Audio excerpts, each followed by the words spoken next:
All right, today we've done a little bit of cheating with making our special fried rice. Remember, this is Liz's fried rice. Do your own variations, and it's things that I've had left over in the fridge. I was trying to think, what shall I do, what shall I do? Looking at the fridge, I'm thinking, well, yeah, haven't got enough broccoli for this, haven't got enough snow peas for that. Okay, what will I do? Oh, fried rice. Got some chicken, just like lumpy bit. Gonna poach it first, and a little bit of steak that was left over, and I'm gonna sear that in the wok first. Then it's gonna be chopped. I've got a pot of poaching stock. There's just plain water with some fresh ginger and fresh garlic in it for added flavour. Bring it to simmering or you're boiling. See it starting to boil there. As you can see it moving around, moving around. It looks cloudy. That's because I did some as a test trial a moment ago. Just drop your chicken in. Don't leave it in for too long. It only takes a couple of minutes because you're wanting to poach it, but you don't want it to cook all the way through because you're going to be doing a double cook on it in the wok with the other stuff.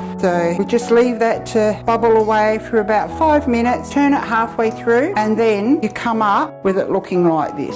And then that's all it is, pretty soft, and we're going to slice it up. You can see the way it's just falling apart there. It's only barely cooked through. Just give it a bit of a chop. Okay, so here's our little bit of steak. Don't need to do anything with it. We're going to throw it in because the pan's really nice and hot. Sizzle, sizzle. There we go. No grizzle from me today. If you like rare steak, this is how you do it. Turn it over. You could use any steak that you've had in a barbecue left over. It's brown. See the little bits of charring on there? That's fine. That means it's a nice hot pan too. Okay, back to the chopping board we go. So we're just going to chop this up. See, it's pretty, people go, nah, got the moo in it still, that's fine, because that's going to cook off. Nice thin slices, because once again we're going to chop it, aren't we? Or if you like it chunky, totally, as always, up to you. There we go. The one jug here, just the one. We're going to do like a pancake type of thing. The other two I've beaten up here, put in a bit of soy sauce. That adds a bit of colour, but it also adds saltiness. It's pretty wise. Give it a beat. Yes, it does look dark. So that's it. That's what we mix with the rice. Don't wash mushrooms under a running tap or in a bowl of water or anything like that, because it really does mega soggy. All you have to do, just pick up your mushroom cap, wet paper towel or damp paper towel, and just wash it over. Any bits of grain or dirt or whatever, or anything you don't know looks familiar, just wash it, wipe it off like this, and that's all.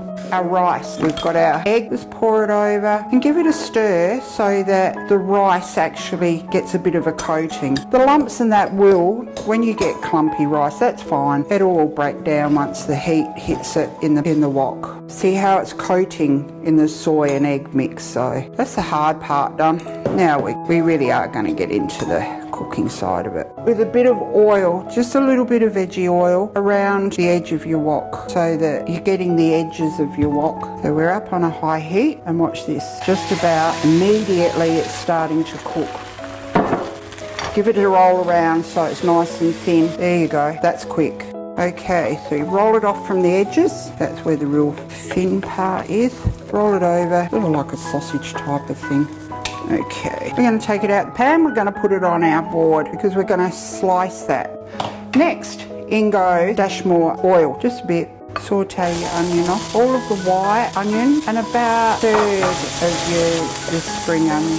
To this we're going to add our broccoli, because as you know broccoli will take a fair while to cook.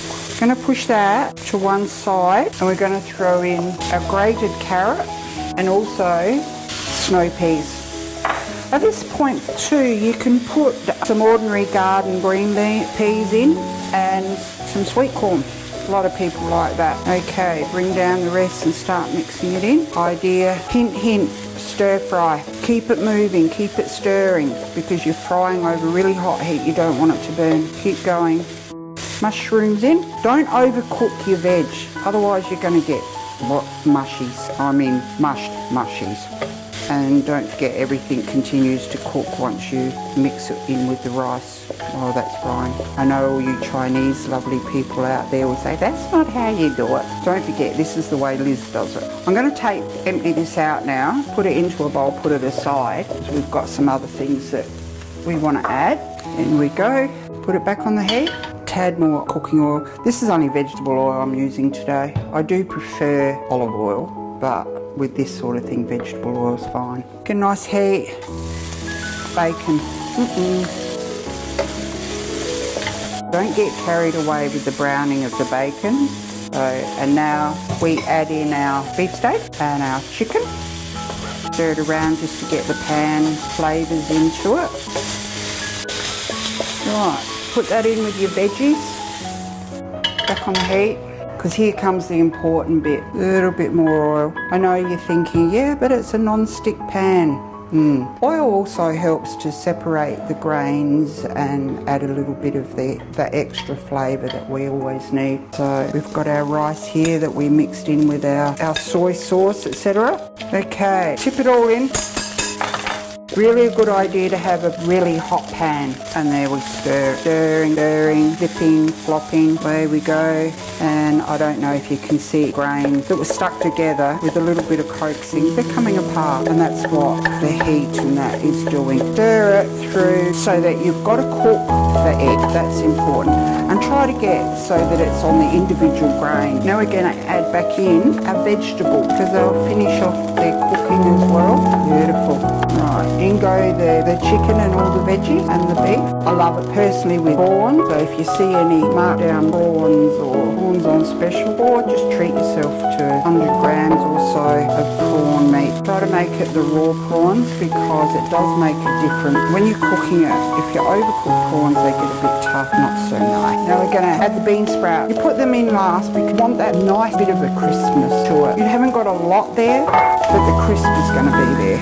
Everything's really well mixed in. Now we're going to add half of the chilli. Just mix it through. Don't need a lot. Not everybody likes chilli in there. Okay, the last bit. Sesame oil, my favourite. All you do, be very, very careful. Don't pour too much on because it's very strong flavoured. You only need a little bit of a drizzle like that. That would have been a teaspoon, maybe a bit more. No, 1.5 teaspoons perhaps. Just stir it in. Oh, delicious smell coming from this. So all you do, just cut it into thin ribbons. With this, you can either mix it into the mixture or when you dish it up, sprinkle a little bit on the top.